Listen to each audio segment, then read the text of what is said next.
Welcome to my channel power of sculpting. तो friends, कैसे हैं आप लोग? कैसा रहा आज का ट्रेडिंग सेशन? डेफिनेटली अच्छा रहा होगा, क्योंकि कल के दिन में हमने जो लेवल्स बात करी थी और जो कल के दिन में मैंने वीडियो में आपको पोस्ट किया था, डेफिनेटली मैंने बता दिया था आपको कि मिडिल ईस्ट में जो जियो पॉलिटिक्स सिनेरियो बन रहे हैं, डेफिनेटली एक प्रेशर रहेगा डाउन साइड। और जो सेबी ने नए रूल्स के बारे में थोड़ी सी बात की है, उसके बारे में भी थोड़ा सा डेफिनेटली कल एक नेगेटिव सेंटीमेंट बन सकता है। और आज देख पा रहे हैं मार्केट ओपन हुआ, एक रिकवरी आई, लेकिन फिर सीधा नीचे की तरफ एक डाउन साइड ट्रेड देखने को मिला, ट्रेंड देखने को मिला सीधा नीचे की तरफ। और मैंने कल आपको बताया था कि जब तक क्रूड ऑयल पहले हो कह रहा था कि जो मिडिल ईस्ट में तनाव है बहुत पहले से था, कल से या आज से स्टार्ट नहीं हुआ है, लेकिन डेफिनेटली उस समय तक क्रूड ऑयल की जो रेट थे, क्रूड ऑयल का जो प्राइस था वो इतना नहीं बढ़ रहा था। $75 के आसपास अगर जाता है तो हम और ज़्यादा वीक हो जाएंगे। तो था क्या कि उधर मिडिल ईस्ट में जो तनाव था उसके बाद भी हमारी मार्केट कंटिन्यू बढ़ रहे थे। अभी क्या हुआ है कि क्रूड ऑयल में थोड़ा सा प्राइस चेंजमेंट के चलते एक बड़ी सेलिंग आज के दिन में यहाँ पे उसी के चलते देखने को मिली। मैंने कल जो वीडियो आपको पोस्ट की थी उसमें मैंने आपको बताया था कि जो जितने भी क्रूड ऑयल से रिलेटेड स्टॉक हैं, चाहे वो एशियन पेंट्स हो या पेंट से संबंधित हो, चाहे वो रिलायंस इंडस्ट्रीज का हो, चाहे जिस तरह से अभी हो, आपको एक स्टॉक स्पेसिफिक भी गिरावट देखने को मिलेगी। और वो चीज़ें मिली और उसके चलते निफ्टी और बैंक निफ्टी में ही, दोनों में ही अच्छी खासी आज के दिन में सेलिंग देखने को मिली। और आप देख पा रहे हैं कि हम 1200 पॉइंट 1000 पॉइंट के करीब करेक्शन हुआ है हमारा बैंक निफ्टी में। तो देखो यहाँ पे अभी मैं बस एक ही चीज़ बोलना चाहूँगा कि आप एक लॉन्ग टर्म इन्वेस्टर के तौर पे, या फिर आप बहुत लंबे समय से मार्केट में हैं और आप बहुत लंबे समय के लिए आगे भी मार्केट में रहना चाहते हैं, तो सिंपल सा है कि इस तरह के जो वॉर्स हैं वो चलते रहते हैं। अभी यूक्रेन और रसिया का जब वॉर शुरू हुआ था उस तरह से उस समय भी इस तरह की गिरावट आई थी, लेकिन मार्केट अपने आप से फिर से करेक्शन लेके ऊपर आ जाती है। तो इसमें बहुत ज़्यादा डरने की बात नहीं है, बस इतना है कि आपका पॉइंट ऑफ व्यू क्या है मार्केट को।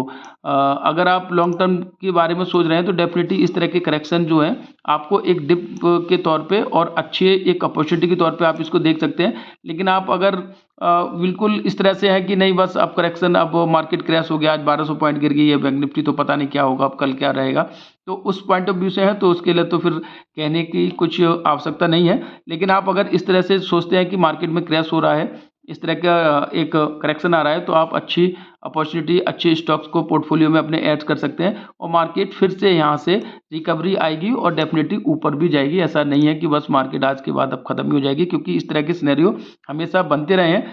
वर्ल्ड वार अगर होता है 3 और बहुत सारे लोग इजराइल और इराक के साथ में अगर खड़े भी होते हैं तो डेफिनेटली चीज़ें और भी रहेंगी। ऐसा तो है नहीं कि बहुत ज़्यादा मार्केट एकदम से चली जाएगी, सब कुछ खत्म हो जाएगा। क्योंकि आप सोचो कोरोना काल के पेंडेमिक में सब लोगों को लग रहा था कि पता नहीं अब क्या होने वाला है, क्या नहीं होने वाला है। वहाँ से मार्केट जब डेली 10-10% के लोअर सर्किट लग रहे थे, वहाँ से मार्केट करेक्ट हो गए, फिर यहाँ पे हम लाइफ टाइम हाई लगा रहे हैं। तो डेफिनेटली हम फिर वहाँ से यहाँ से भी संभल जाएंगे। तो इसमें इतने पैनिक करने की कोई आवश्यकता नहीं है। पेशेंस के साथ मार्केट में बने रहें, डेफिनेटली आपको कुछ ही दिनों में बहुत अच्छे मूव देखने को मिलेंगे और अच्छी खासी आपको यहाँ से रिकवरी मिलेगी और अच्छे प्रॉफिट भी आप गेन कर सकते हैं। तो बस मैं तो यही कहूँगा।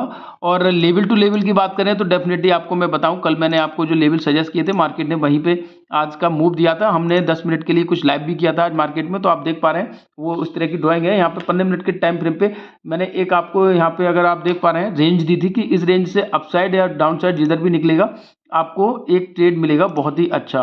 तो आप देख पा रहे हैं इस तरह से यहाँ पे एक डबल बॉटम टाइप चीज़ें बनी थी, डबल टॉप टाइप जैसी चीज़ें बनी थी। और मार्केट का जो था सेंटिमेंट जो जो मैं बता रहा था उसी लेवल से नीचे की तरफ यहाँ पे ये कैंडल इनिशिएट हुई थी, और जो हमारा लेवल सही है वाला वहाँ से नीचे की तरफ जा रहा था। साथ में मैंने ये बताया था कि 52,250 से नीचे की तरफ जाएगा तो हम एकदम से पुट की तरफ बैठेंगे और डेफिनेटली बहुत अच्छे आपको ट्रेड मिलेगा और आपको अच्छा खासा प्रॉफिट बनेगा। आप देख पा रहे हैं वहाँ से जैसे ये इस सपोर्ट को ब्रीच किया, आप देख पा रहे हैं बहुत ही बड़ी सेलिंग आई और डेफिनेटली इसमें आपने कहीं पे भी किसी भी लेवल पे आपने यहाँ पे एंट्री की होगी तो अच्छे खासे आपको लेवल्स मिले होंगे। डेफिनेटली प्रीमियम्स में उतना स्पाइक या उतना हाई जंप एकदम से नहीं मिल पा रही होगी, लेकिन हाँ आपको प्रॉफिट के तौर पे एक अच्छा मूव यहाँ पे कैप्चर करने को मिला होगा। तो डेफिनेटली लेवल टू लेवल अगर बात करें तो अगर हम इसको मंडे टाइम फ्रेम पे शिफ्ट करें तो आप यहाँ पे कन्फर्म देख पा रहे हैं कि हम, ये देखिएगा इस तरह से आपको यहाँ पे थोड़ा सा और देख पाएंगे। मार्केट का जो सेंटीमेंट है वो इस तरह से चल रहा था, हम इसी ट्रेंड लाइन के बीच में यहाँ पे आसपास ले रहे थे, यहाँ से आए थे हम और यहाँ से रिकवरी मिली।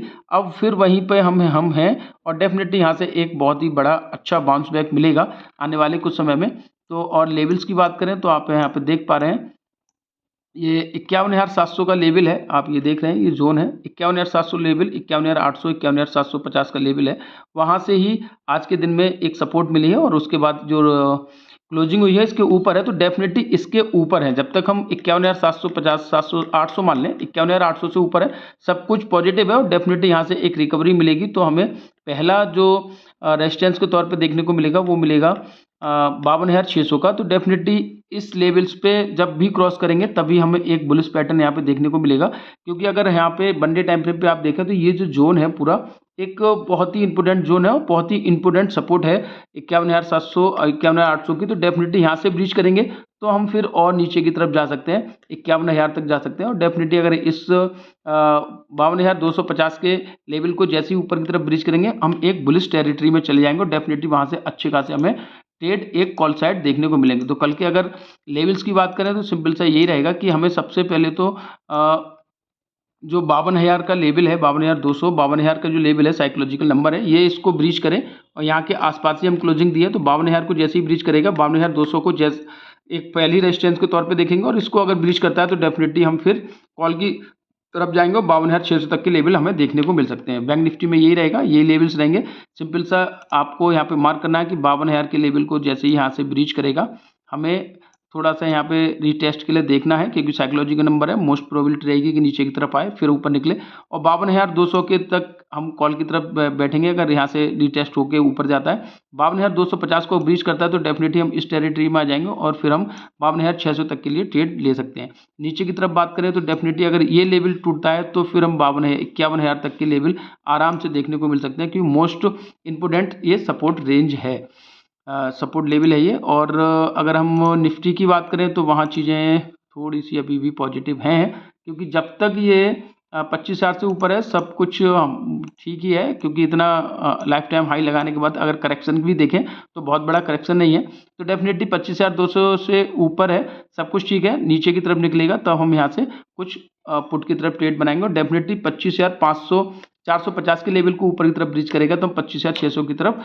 ट्रेड कल के दिन में करेंगे। तो ओवरऑल अगर आप ग्लोबल ओवरऑल अगर आप मिडिल ईस्ट के जो पैटर्न है, मिडिल ईस्ट का जो वॉर चल रहा है उसका अगर सिनेरियो देखें तो डेफिनेटली वहाँ से कुछ और न्यूज़ जो आ सकती हैं उससे और इम्पैक्ट रह सकता है मार्केट में, और वो दोनों तरह का इम्पैक्ट रह सकता है कि अगर कोई अनाउंसमेंट होता है कि नहीं बस अब यहाँ से हम सीज फायर की तरफ जाते हैं या फिर कोई जंग नहीं होगी, तो डेफिनेटली वहाँ से मार्केट में एक रिकवरी आएगी। और अगर कुछ कंट्रीज उसमें ऐड हो जाते हैं तो डेफिनेटली और भी फॉल आ सकता है। तो विशेष तौर पर मार्केट के न्यूज़ बेस्ड चीज़ों पर ज़रूर अपना फोकस रखें।